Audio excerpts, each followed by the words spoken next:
Welcome to the Regula Young Group's Seller Series. In this episode, Stacy and I are talking about getting your home prepped to go on the market. Hi, Stacy.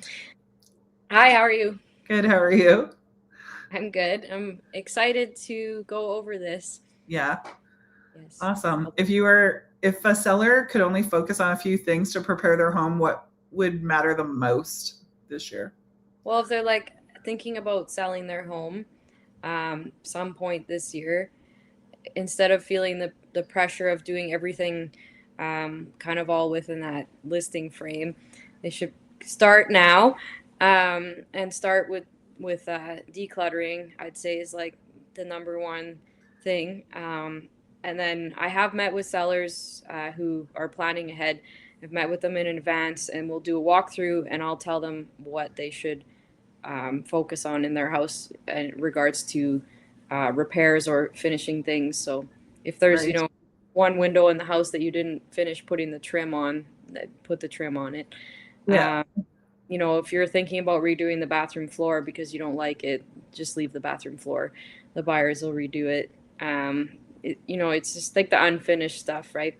And dirt and grime. So give it a good clean, declutter personal belongings, that kind of stuff. Put it away. Yeah, I agree with all that. Depersonalizing, decluttering, and cleaning are, to me, the absolute most important things to do. Small repairs are right behind that.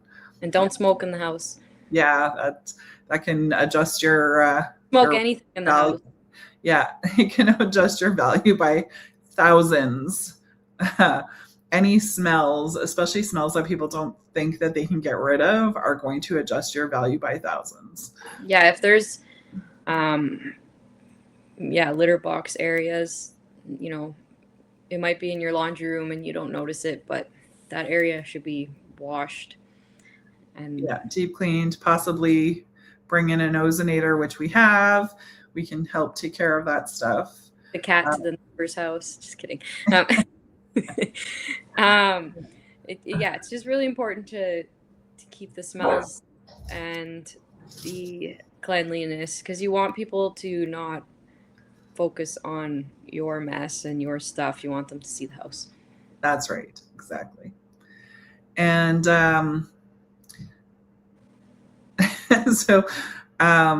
sorry, I'm reading my next question and we've already answered it. How much does professional photography and video really affect buyer interest? I think it drastically affects it.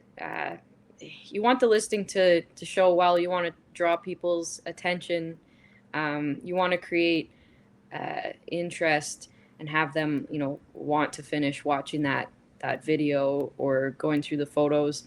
Not every buyer is frequenting realtor.ca all day long. So getting the professional photography done gives us other channels to take to catch other people who might be thinking about moving but haven't really started the process yet. Right, yeah. For what we call sign calls. So if somebody sees our listing video and they reach out, and it kind of starts a conversation, right? So you want the house to showcase well. And sure, iPhones are great. I'm team iPhone, and I know you are too, I think. Yeah. And if I have a listing that's a tiny cabin in the middle of nowhere, I might have to do my best with that, but I'll try everything to not do that. And you also want to have, when possible, a drone to get the full effect from right. And then also, if you're in a tiny space, the wide angle lenses for the professional photographers, they make a big difference. I feel like they always do a better job of showing more of the space with more even lighting.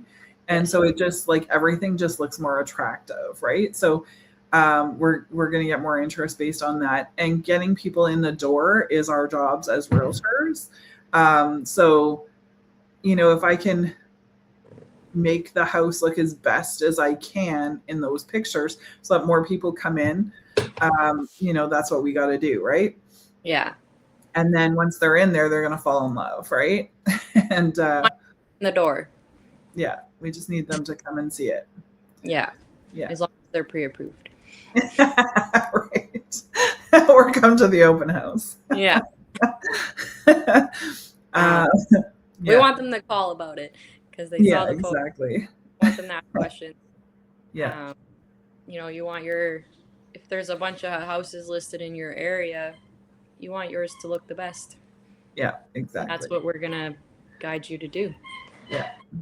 My dog is playing with his toy, and I'm sorry for the noise. That's okay. Mine were just barking a minute ago, so yeah. Shih Tzus. Yeah, Shih Tzus. What does show ready actually look like day to day for sellers living in the home?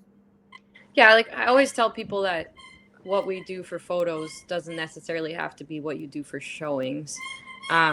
Sure, you should keep your house clean, but we understand that you live there, but you should definitely keep things, the dishes away, and keep the bathroom clean. People are going to look in your shower, so don't just close the curtain and hope for the best. And don't put the dirty laundry in there thinking you're hiding it. And don't hide all your stuff in the oven and dishwasher, because sometimes right. Oven on. Yeah. See if it works. Yeah. So I think it's just keeping your everyday mess away. That's right. Yeah. You almost you don't have to live with your white towels during showings. So yeah, I give people a checklist of things to do before they leave the house that day so that it's ready to show. And then again, depending on it's always personalized to how many days are you on market? What type of area are you in? How many days are we expecting your house to be on market? Because if you're in an area that's going to take 30 to 60 days to sell, I probably don't expect you to keep your house show ready every day. No. And I probably expect more notice for showings. Yeah. Whereas if we are just listing your house for a week, when you just list, and we also expect it to sell very quickly, that first week on market, you're going to have that house ready every day when you leave the house. Sometimes I have had sellers move out for a week. Yeah. I love doing that. Kids and dogs. Yeah. If you have a family member you can stay with.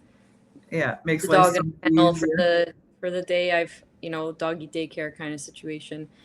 Yeah. It's not ideal to leave your dog at home while you're at work for showings. No. I do have that. Your cat now, but yeah, cats are runners. I've had to chase them down condo hallways. Yeah, they're also territorial, so they're the ones that end up being really sick, or because they do not like showings. No, I know sometimes it's I've had listings where we've had to leave the dog at home, but I think it's a big conversation to be had, and we have to let the agents know, because I have opened a garage and had 2 dogs that I did not know were there come flying through the door. Oh no. At me, and my buyer got really scared. So right, yeah. I know when I have country showings, often there's a dog on the property outside, not necessarily in the house, and I feel like as long as the listing agent's telling you you're not going to be attacked. Yeah, this dog's not going to eat you for dinner, then you're okay. Yeah. He's there to do his job, and but he's going to let you do yours.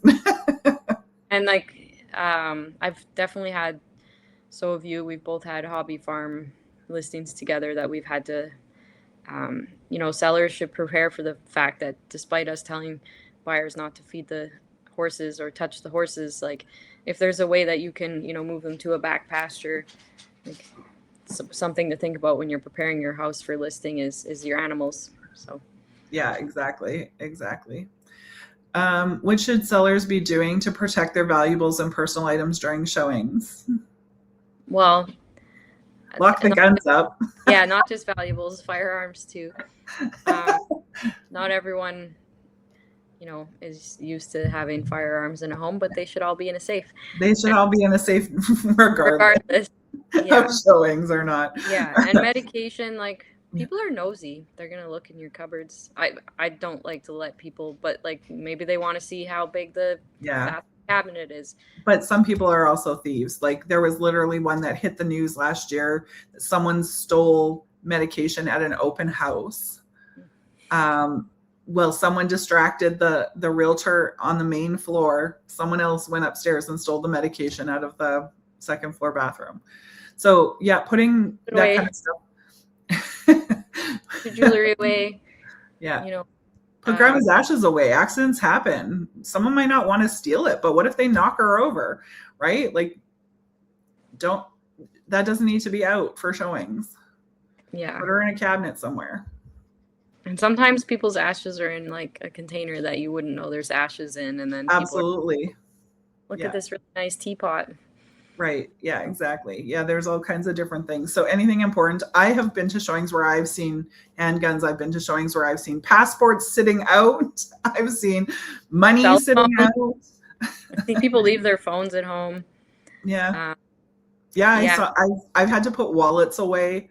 I like when I see this stuff, the gun I did not touch. Everything else I put away. I put it in a drawer and I text the listing agent and say, I put the passport in the drawer next to the desk because, it looks like there's going to be more showings happening today, right? We can usually tell when there's a busy house, right? Like there's no point in me letting that. And then they're going to be calling me along with all the other realtors that showed it because the passport went missing. When another one is to put the knives away for realtor safety, especially those, like if you have one of those magnet strips with your knives on it in the kitchen. I worked in a correctional facility, and I would prefer that there wasn't a bunch of weapons available for people at my open houses. So, wow, yeah, could kindly put those away. Yeah, those are good to put away. Yeah. How important are things like scent and lighting in first impressions? Well, as someone who's allergic to most things, scent-wise, I say like I have had to leave houses because of the strong air freshener. You're scentsy. Yeah. You might like it and you might be trying to hide a smell, which is not good either. Well, and that's what buyers are going to assume. They're going to assume that you're trying to hide something. Just bake some cookies. That's a good smell. Nice natural smells. I love doing that, especially in vacant homes, like in grandma homes. When I'm doing an open house, let's do some chocolate chip cookies because that's what grandma's house should smell like. And I agree. I do the same thing, except I burn them every time. So I usually bring Alexa and she bakes them so that I don't have to remember that they're in the oven. Well, everyone's oven is different, so I always end up burning. The thought's there. You just need an Alexa every once in a while. Lighting is also really important. Make sure that you're using more high wattage bulbs and make sure your bulbs are all in there too. Sometimes. Yeah, right. And all the same shade. Yeah. It's amazing how many times I go into showings and it's like blue and yellow, blue and yellow, blue and yellow. Yeah. I feel like we have like a really long list more that we could, give. Oh, absolutely. And these are all things that we go over in our seller. We can sit down and give the rest to you. Yeah. When we meet. Yeah. This is just kind of an intro to, get you started. So thanks for listening. And if you found this helpful, please subscribe, like, and share. And we'll see you in the next episode.